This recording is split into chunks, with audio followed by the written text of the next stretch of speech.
सपने की दुनिया में ले जाते हैं। ऐसे सपने हैं आपके जो आपने देखे हैं और जो आप लोगों से जब बात करते हैं तो ऐसा लगता है कि एक दिन हाइड्रोजन से कार चलेगी, एक दिन इलेक्ट्रिक कार जो है वो 1000 किलोमीटर जाकर वापस लौट आएगी, रास्ते में बस बैटरी बदलनी है और कुछ नहीं, काम चल जाएगा।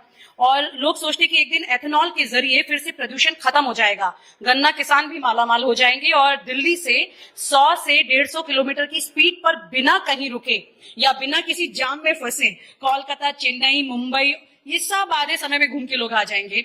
एक दिन दिल्ली से यमुना में किसी मोटर बोट में बैठेंगे और संगम से होते हुए बंगाल तक 100 किलोमीटर प्रति घंटे में घूम आएंगे। ये सब सपने हैं सर, ये वाकई में हकीकत भी हो सकते हैं। क्योंकि मैंने एक इंटरव्यू में आप देखा था, आपने बताया भी था कि जब मैं बताता था कि किस तरह से ये सब प्लान हो सकता है, तो शायद अरुण जेटली जी का आपने नाम लिया था कि ये कैसे होगा, और आपने जब ये कर दिया तो उन्होंने कहा कि वाकई में आप सपने पूरे कर सकते हैं। तो ये सपने पूरे होंगे सर? मैं आज आपको बता दूं, मैं आपने मुझे रिसीव किया तो मैं जिस गाड़ी में बैठकर आया था वो हाइड्रोजन की गाड़ी थी और अभी यही है खड़ी। तो मैं जो बात कहूं, जो नहीं हुई ऐसी कोई बात नहीं जो आप मुझे बताएं। हर बात, हाँ एक बात जरूर है, कुछ डिपार्टमेंट अब मेरे पास नहीं है, प्लानिंग में हुआ है वो। पर पहली बात तो ऐसी है कि दिल्ली में ये जो सबसे बड़ा प्रदूषण पेट्रोलियम फॉसिल फ्यूल के कारण होता है। मैं एक विषय इंपॉर्टेंट है जो आपको बता देता हूं। हमारे देश में 16 लाख करोड़ का फॉसिल फ्यूल इंपोर्ट होता है, पेट्रोल डीजल गैस। यानी इकोनॉमिक पॉइंट ऑफ व्यू भी चैलेंज है और पर्यावरण का भी चैलेंज है। अब हमने इथेनॉल पर, मेरे पास गाड़ी है इनोवा, वर्ल्ड की पहली गाड़ी है जो यूरो 6 के इमिशन नॉर्म्स को पूरी करती है। आज मैंने लेकर आया वो भी है, और उसमें से इथेनॉल जो होता है वो 60% बिजली तैयार करता है और 40% इथेनॉल पे चलती है। तो पेट्रोल का एवरेज रेट 25 रुपए लीटर पेट्रोल आएगा, तो नेचुरली उसमें इकोनॉमिक एडवांटेज भी है। हाइड्रोजन जो है वो हमारे देश में फ्यूचर का फ्यूल है और हमारा प्रयास है कि $1 का हाइड्रोजन आएगा। तो $1 पर अगर हाइड्रोजन आएगा तो 4 लीटर के बराबर डीजल के बराबर है। तो 80 रुपए में आप समझिए कितना फायदा होगा और प्रदूषण नहीं होगा। फिर इलेक्ट्रिक पर मुझे, अब आप लोग भूल गए, मुझे सब पत्रकार पूछते थे, यहाँ तक कार्टून में छपा था कि इलेक्ट्रिक की गाड़ी रास्ते में बंद पड़ी है, गडकरी जी के कहने पर गाड़ी ली और धक्का मारे लोग क्योंकि चार्जिंग खत्म है। सर मैं भूली नहीं, ये तो दर्द है। कई बार सोचती हूँ कि ऐसे चले जाए इलेक्ट्रिक कार पर, लेकिन फिर ये चिंता होती है कि जितने पेट्रोल पंप दिखाई देते हैं उतने चार्जिंग स्टेशन नहीं दिखाई देते हैं। चार्जिंग स्टेशन की जरूरत ही नहीं। एक स्टडी किया गया था कि एक स्कूटर दिन में कितना चलता है, तो बजाज और टीवीएस ने किया 24 से 28 किलोमीटर चलता है और स्कूटर चार्ज है 125 किलोमीटर के लिए। रात को घर में आओ लगा दो तो प्रॉब्लम नहीं। कार अब 450 किलोमीटर तक चार्जिंग होता है।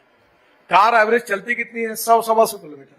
हाँ, प्रॉब्लम कहाँ है कि दिल्ली से जयपुर, दिल्ली से हरियाणा या हरिद्वार, या दिल्ली से देहरादून या दिल्ली से चंडीगढ़ जाना है तो आपको प्रॉब्लम है। अब हम 670 रोड से एमिनिटीज बना रहे हैं जिसमें चार्जिंग स्टेशन है।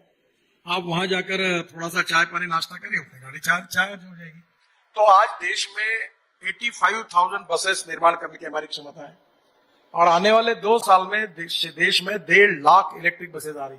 अब दिल्ली में भी आप देखो, आप किसी भी शहर में, Mumbai double decker electric bus मैंने लॉन्च की, तो इलेक्ट्रिक भी आ गई, इथेनॉल भी आ गया, फ्लेक्स इंजन भी आ गया। बेंगलोर में मैंने डीजल में 15% मेथेनॉल जो कोयले से बनता है वो डालकर वो बसेस का पायलट प्रोजेक्ट सक्सेसफुल हुआ। उसका रेट है 22 रुपए लीटर। और अशोक लेलैंड ने अपना मिथेनॉल का ट्रक लॉन्च कर दिया। अब टाटा और लेलैंड के diesel petrol engine, IC engine में हाइड्रोजन डालने की व्यवस्था हो गई। अभी मैं बंगलोर में कंस्ट्रक्शन इक्विपमेंट के एग्जीबिशन का मैंने इनॉग्रेशन किया।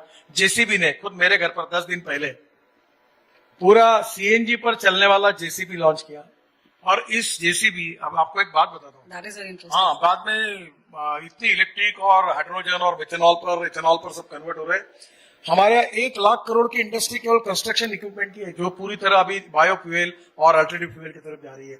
पंजाब हरियाणा में करीब 180 प्रोजेक्ट ऐसे जो परली से बायो सीएनजी और बायो एलएनजी बनाने का काम शुरू है। 36 प्रोजेक्ट पूरे हो गए हैं।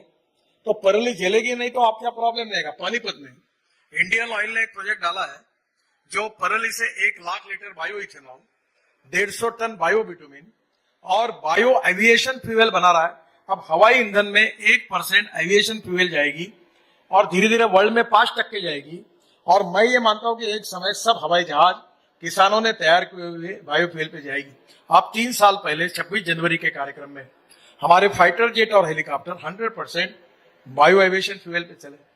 स्पाइस जेट का विमान मैंने इनिशिएटिव लेकर देहरादून से दिल्ली 50% बायो एविएशन फ्यूल डालकर आया यहाँ।